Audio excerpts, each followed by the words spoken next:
Llega la primavera, llega el mes de septiembre, muy complicado para aquellas personas que la alergia los afecta y mucho, y tiene que ver justamente con la llegada de este momento del año. Por eso estamos saludando a la doctora Silvana Monsel, médica pediatra, especialista en alergia, directora de la Asociación Argentina de Alergia. Doctora, bienvenida, ¿cómo estamos? Hola, ¿qué tal? Bueno, llega septiembre, los que padecen o los que padecemos, mejor dicho, los diferentes tipos de alergia, hay cuidados a tener en cuenta, ¿no? Sí. Algunos dan resultados positivos y otros, bueno, la resignación, ¿verdad? Pasa por muchas personas que sufren alergia que se resignan porque, digo, llega septiembre, lo padecemos, llega la primavera, después se va, pero es un mes complicado para mucha gente. Sí, bueno, en realidad lo que acabas de decir es algo sumamente importante, esto de la resignación.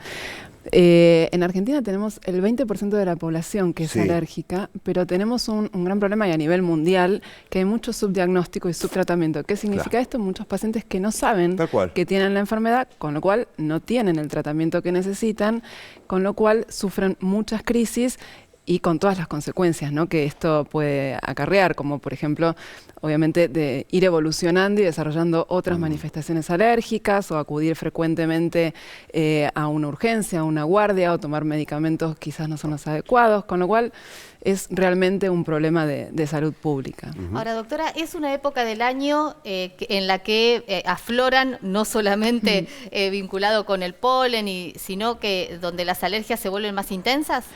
Particularmente quizás la rinitis alérgica es más intensa en primavera. Igual hay algo que nos está pasando las últimas décadas, es que con el cambio climático, con la urbanización mayor de la población, con los cambios a nivel ambiental, en realidad las estaciones se van prolongando un poco más y hace que el paciente antes quizás tenía solamente síntomas de rinitis en primavera y quizás esto se va prolongando un poco más.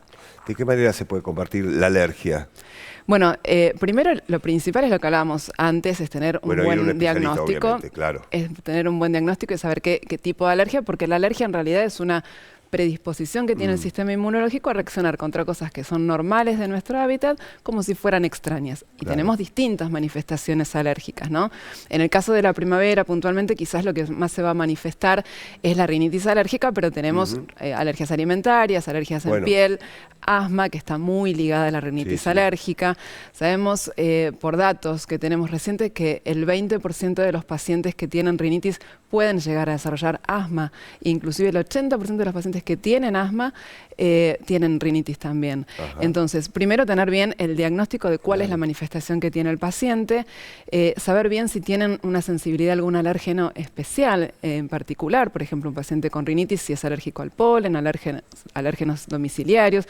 Entonces, de acuerdo a ello, la educación del paciente de saber de cómo controlar el medio ambiente y cómo disminuir su exposición lo va a ayudar muchísimo. Y, por supuesto, después todo el tratamiento farmacológico. Entonces es muy importante para que el paciente sepa a qué alergeno por ahí es sensible y lo cual va a aumentar sus síntomas, bueno, consultar a un especialista para que pueda a través de pruebas de alergia determinar esa sensibilidad. Ahora, vos decías que hay alergias diferentes y entonces hay síntomas diferentes. Digo, en este caso, claro, hablamos de la rinitis, que es habitual en esta época del año. Ahora, ¿cuáles son esos síntomas a los que deberíamos prestarles especial atención?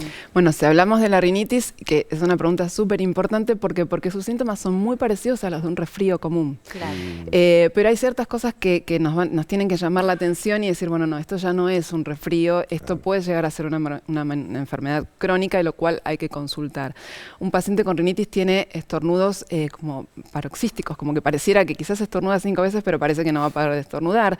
Tiene un goteo nasal constante, que es transparente, a diferencia por ahí de un resfrío, donde los síntomas son más constantes, que duran por ahí en el lapso de una semana. El paciente que tiene una rinitis alérgica por ahí tiene muchos síntomas matinales, que además tiene picazón de nariz, congestión nasal, que por ahí durante el día van a remitir, pero a la noche pueden aumentar y pueden durar 2 o 3 días, dependiendo de la gravedad de cada paciente. ¿Sí? Hay pacientes que tienen síntomas en forma persistente. Lo que no hay, Pablo, lo que no hay que hacer es resignarse a convivir con esos síntomas, porque es habitual que alguien te diga, bueno, no, estoy así porque soy alérgico, y bueno, pasa esa etapa del año o eso que te produce alergia, y te dejas Sí, estar. sí. Totalmente, totalmente. Bueno, es un poco lo que hablamos. Esto del subdiagnóstico es la consecuencia directa, es el no tener un tratamiento. Entonces, cuando uno no tiene el tratamiento que necesita, por supuesto que la evolución de la enfermedad no va a ser la mejor, el paciente va a tener más crisis, va a consultar más a una guardia y bueno, va a hacer que no esté bien. Hablando de guardia, los chicos, los más pequeños, también sufren alergia, lógico. Sí, sí, sí. ¿Y de qué manera se lo combate? Digo, ¿de la misma manera que uno combate a un adulto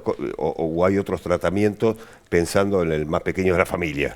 La alergia es igual en el adulto como en los chicos, es igual porque es esta predisposición que del sistema inmunológico a reaccionar de forma distinta. Lo que pasa es que según el grupo etario, por ahí las manifestaciones van a ser distintas. En los chicos, y más que nada en los chicos pequeños, son muy frecuentes las alergias alimentarias porque son los primeros alérgenos a los que los chicos están expuestos y por ahí a lo largo que va pasando la vida, a lo que se llama como marcha atópica o marcha alérgica, bueno, pueden presentar después rinitis, después asma, y obviamente los tratamientos quizás difieren en el sentido de que quizás hay medicaciones que están aprobadas para adultos y no todavía para chicos, pero básicamente las enfermedades, la alergia es lo mismo.